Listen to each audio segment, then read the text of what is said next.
And time for my first guest tonight on the Wyn Thomas File, and that is Swansea's Georgia Carys Williams and her book Unspeakable Beauty. Georgia, thanks for your company this evening.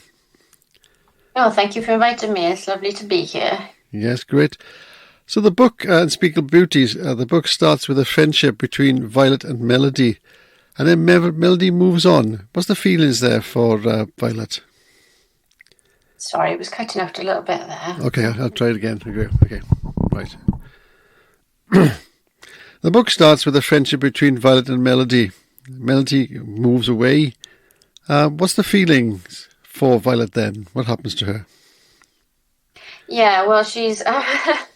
it's an understatement to say that she's absolutely distraught because it's the person she's known since the very beginning of her life. So it's somebody who she feels like is almost a twin or part of her, really. So when Melody disappears, she sort of wonders what she's going to do with the rest of her life, really, because her identity is so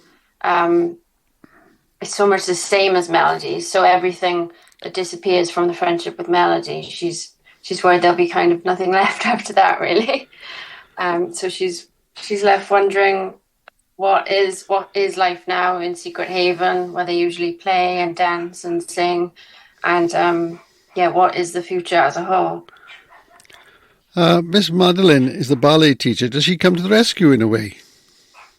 In a way, thank God she does. Yeah, she sort of sees some potential in Violet and sort of brings to light this future possibility that Violet probably hasn't been aware of in any serious way up until that point, because dance for her has been a sort of first language in play in Secret Haven with Violet, and just a part of her a way of her expressing herself. But actually, what Miss Madeline sees is sort of a window to something in the future that becomes a lot more serious. So it's just the beginning of that when she first mentions Violet moving up to the next class and things like that. But she sort of gives her a little bit of hope and a way to channel her energy in a different direction, I suppose. Then there's another catastrophe, really, is in her life, was when her mother passes away suddenly, isn't it? Yeah, so, so that's, I suppose that's kind of the gravity of the book as a whole, in a way. So,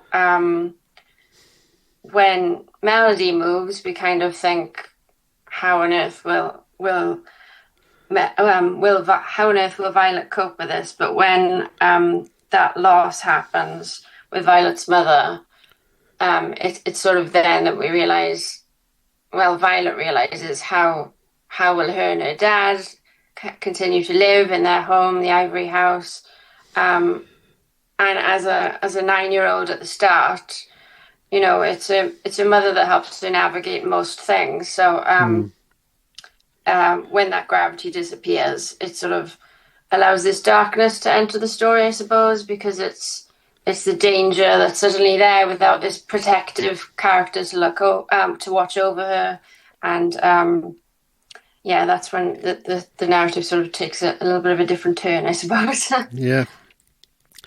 Without giving too much away, then, does Violet ever come back into her life again? Sorry? I said, without giving too much away, does Violet come into her life again? Obviously related to the ballet theme, which is one of the biggest themes throughout the whole book. It's got that sort of lightness and darkness to it as a theme, so it sort of allows her to feel alive, I suppose. That's what ballet is for her. It's a way of speaking, a way of expressing. It's her, as I said earlier, it's her first language. So to her, without ballet, she wouldn't be able to live later on, which is why it's so important to her, which is why when other characters come into the book and where other factors come into play, it's so threatening if she isn't able to do that.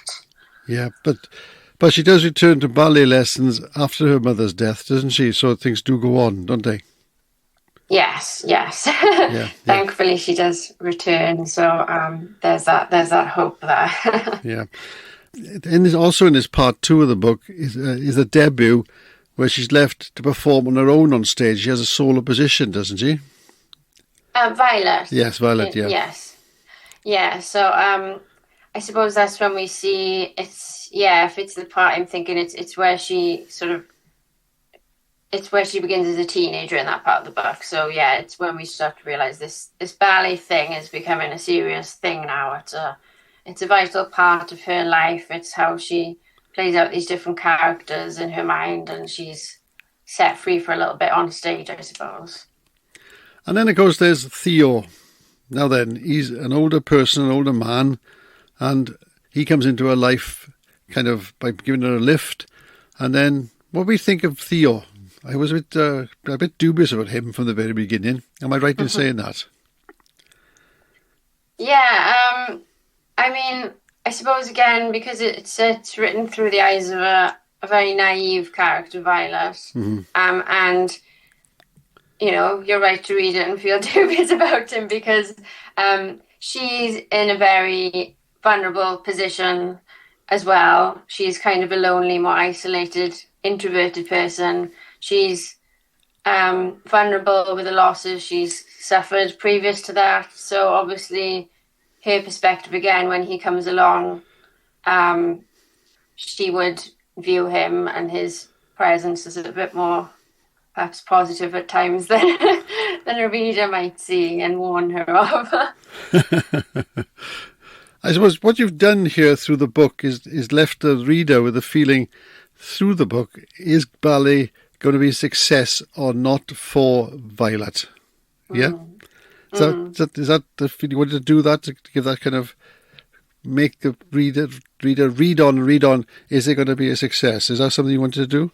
Yeah, well, I hope so. I mean, that's what I was hoping to do, yeah, and because I suppose from the outset, it's Violet's dream that is most important to her, and I suppose I wanted her to feel like without this, you know, how will she survive in a way? It's this thing that's been constant, that she's been able to cling on to since she was small, that we can see hope for her with. And I suppose I did want it to feel kind of frustrating almost for the reader when there's those times that she might convince herself out of it, or, you know, something bad happens and you worry that she'll leave it go.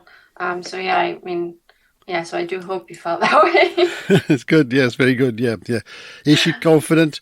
Is she quiet? Is she confident enough to perform? That's all the way through the book. So that gives a feeling to that, doesn't it? Yeah, absolutely. So, are you a ballet person yourself, or was this just a subject you picked on? Well, I did do ballet from about age 3 until 14, 15. So obviously that's a long time ago now, but it was a big part of my life in a way. I wouldn't say that I wanted to be a ballet dancer the same way Violet did, but there was definitely a lot of performances and there's generally a lot of discipline involved in ballet itself. So in terms of the research, I suppose, all that stuff from the past previously, you know, that helped. And I did revisit some ballet lessons when I was writing it to remind myself of things. So yeah, that was interesting in itself. You got a wonderful comment on the back of the book from a lovely Swansea writer, Stevie Davis, who commented on the book. That must be an incredible thing to have Stevie Davis write a comment on the back of your book. Yeah, well, definitely. She was actually my PhD supervisor. Oh, right, okay. When I started writing this book. So, so she knows the book very well as well. So, she's, you know, got a soft spot for the characters like I have. But yeah, her guidance throughout was, you know, amazing. Yeah, she's a lovely lady. Yes, indeed, she is. Yeah. You've been on some short lists, some long lists. You're getting there, aren't you, towards awards? Yeah. I mean, I hope so. Yeah, they're one of those things where you can't. You know, it's partly luck, partly opportunity, hard work with that, and then you've just got to wait and see, haven't you? I think sometimes it's best to just forget about the competitions you've entered, and then it's a nice surprise if you receive any news about it. And there must be another book on the way, is there? I've started working on one, so I want it to be done quicker than this last one, but yeah, it's at the very beginnings of the process, so hopefully. So there we are. Yes, the book is Unspeakable Beauty by Georgia Carys Williams. It's published by Parthian. Thanks so much for your company today. Thank you very much. Talking to me. Thanks. Bye. Bye. Bye. Bye.